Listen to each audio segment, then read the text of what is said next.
when you start unraveling the trail of choices that led you to the things that are fucking delicious in your life, you will find the key ingredients as far as like you doing things that are fun for you, you doing things that you love, you doing things that light you up, right? Like it's not hard to make the choices that lead to the things that you love.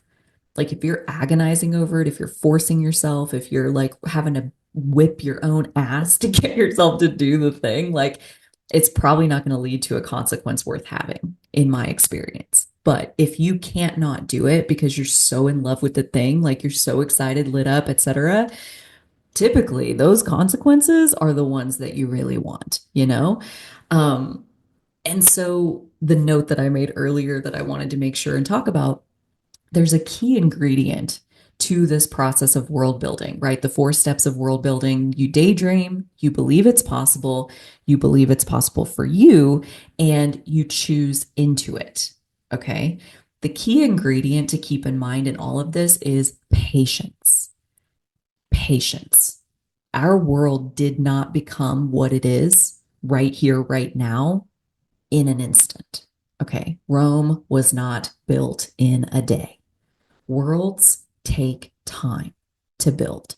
And there is no top end to how good your world can be for you.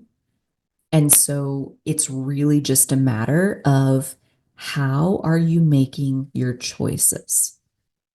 Okay. And I want you to even just look back like this, what we're doing right now.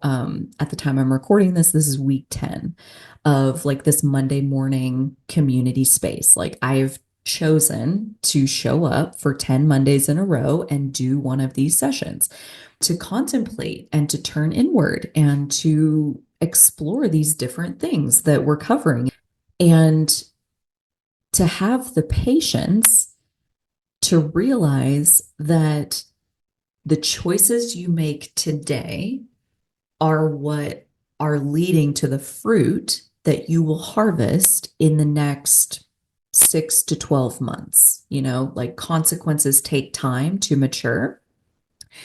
That's also to say that the consequences that you are having right here, right now, today, let's say, especially the ones you don't like, if you are having a dissatisfying consequence in this moment, that is the result of choices that were made by probably many, many, many versions of past you.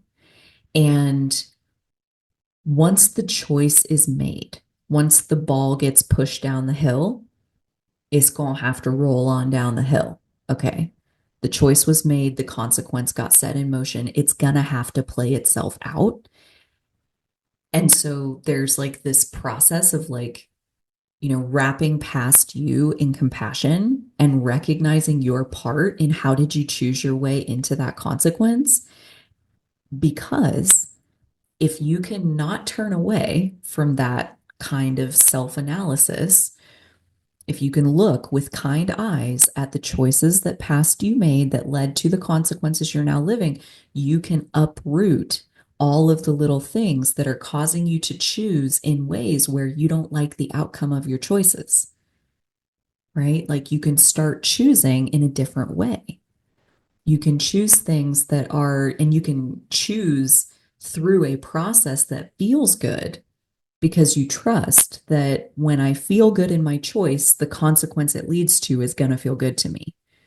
When I don't feel good in my choice, that's when it leads to consequences that I really don't like. And so it matters. The choices you make on a daily basis, moment by moment by moment by moment, they matter a lot because they're building your consequences. They're building your world, your choices.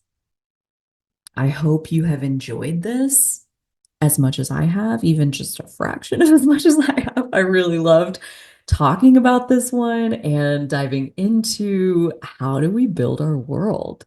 How do we on purpose make our life how we want it to be? This was a super satisfying gift to choose to explore. And until next time, I do hope that you are taking such good care of the precious one that you are. And I will see you soon. I'm sending you love.